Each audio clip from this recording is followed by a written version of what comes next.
Bom, o League of Legends é um estilo de jogo que chamam de MOBA, né? Que é uma estratégia em tempo real. Você acha que qualquer gênero de jogo pode funcionar como um esportes? Toda publisher ou toda desenvolvedora, ela pode encontrar alguma forma a algo competitivo no jogo. O que é muito difícil é você conseguir levar essa emoção para quem está assistindo. Eu tenho certeza que muitos de vocês olham e falam assim, mas peraí, eu vou assistir um cara jogar videogame?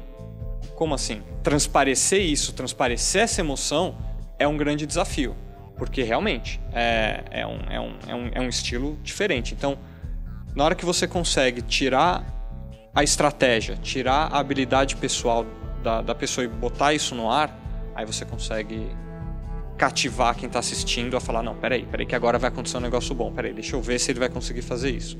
E aí você começa a criar um público engajado em torno daquilo. Nos esportes tradicionais existem alguns formatos de produção, por assim dizer, já estabelecidos. Você acha que já existem alguns formatos estabelecidos para a produção de esportes ou cada jogo vai ter que descobrir a sua própria fórmula? Eu acredito que cada jogo vai descobrir a própria fórmula. A gente ainda está descobrindo a nossa. Imagina que a gente está transmitindo futebol na década de 50.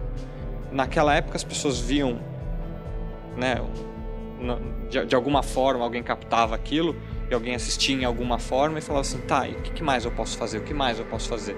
Então hoje quando a gente vê uma produção de Copa do Mundo com 33 câmeras, aquela coisa toda, né, a evolução que teve.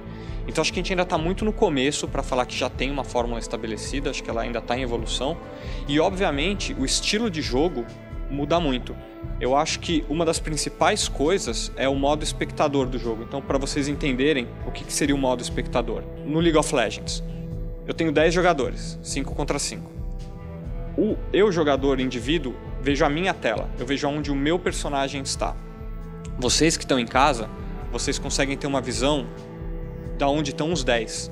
Como que eu consigo fazer um modo espectador que eu consiga mostrar para quem está em casa que aquilo faz sentido, que existe um jogo, existe uma estratégia acontecendo. Então acho que o grande desafio de cada publisher ou cada desenvolvedora é ter um modo espectador. Então, por exemplo, um jogo de tiro, né, a gente fala do FPS, que é onde você tem a visão em primeira pessoa. Como que eu consigo fazer aquilo de uma forma que eu consiga contar uma história boa para quem está em casa? Como que eu consigo mostrar aquele cara dentro do ambiente inteiro? Tentar fazer um paralelo. Imagina fazer uma transmissão de futebol onde a câmera está na cabeça do jogador. É difícil mostrar o campo inteiro daquela forma. Esses desafios são muito grandes. Como foi o processo na Riot para vocês definirem o formato que vocês têm hoje de produção de conteúdo? Então, na hora que eu estou fazendo esportes, tem um personagem, tem um boneco. Tem um cara que está controlando aquele cara. Como que eu consigo mostrar aquele cara? E que muitas vezes está parado, o cara está aqui. Tá, mas como é que eu consigo fazer isso? Então a gente foi buscar microcâmeras. Então, poxa, na hora que tiver aquele personagem, vamos mostrar se existe a reação daquele jogador. Como que a gente vai conseguir fazer um modo espectador que seja interessante? Como que a gente vai conseguir fazer um sistema de replays, porque às vezes eu tenho 2 ou 3 jogadas importantes para o jogo acontecendo, e eu vou conseguir recuperar aquilo num tempo em que eu não perca nenhuma próxima jogada importante e que eu consiga dar contexto do que aconteceu na partida. Mas o principal é ouvir o telespectador. Porque às vezes você mostra um jogo, e isso aconteceu, obviamente, com a gente, de no final o cara falar, tá, mas eu não entendi o que aconteceu. Por que esse time ganhou? Por que esse time perdeu?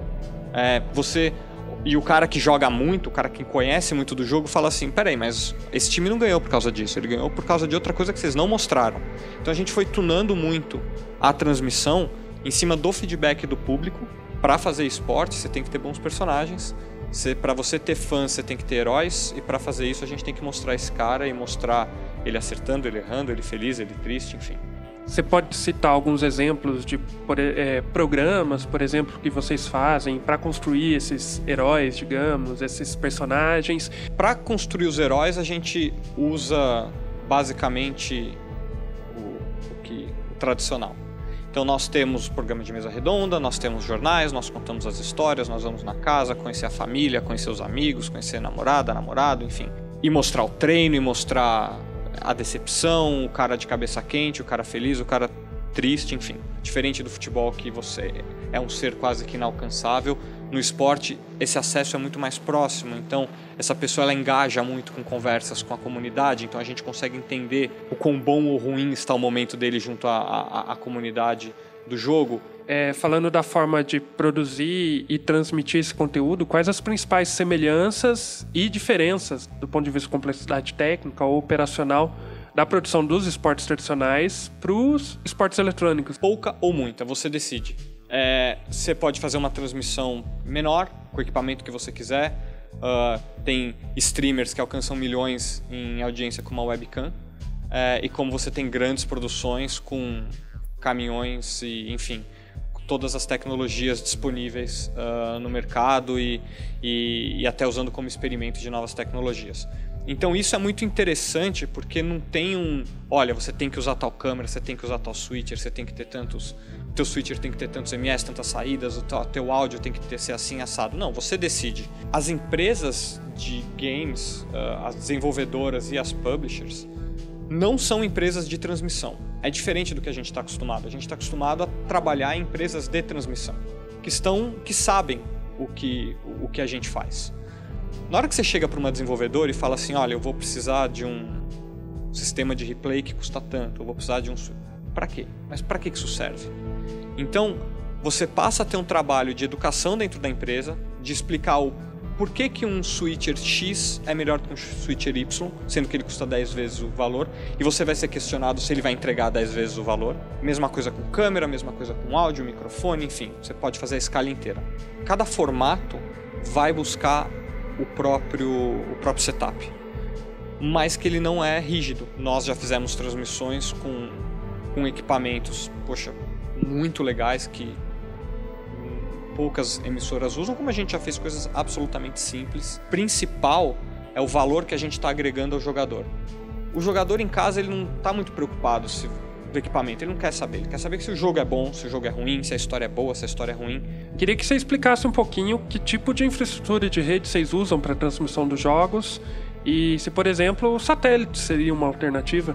Satélite sim, é uma alternativa. A gente tem vários parceiros, inclusive a Casablanca, a gente faz bastante coisa com eles e as transmissões no Sport TV são via satélite.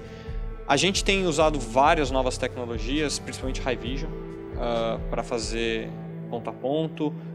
Fizemos algumas, não no Brasil, mas fora, a gente já fez algumas experiências de produção remota usando High Vision, Elemental pra caramba, inclusive também com suporte da Casablanca. O principal pra gente é não estar preso a uma tecnologia ou a uma ideia fixa.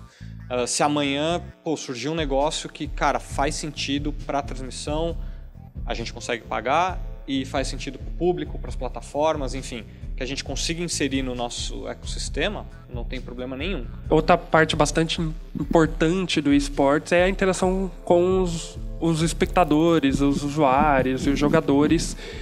Você tem alguma recomendação de como montar uma estrutura de monitoramento de redes sociais e da integração desses conteúdos na transmissão? Hoje a gente utiliza bastante o serviço da Flowix para fazer, enfim, monitoramento e também para fazer integração com gráficos.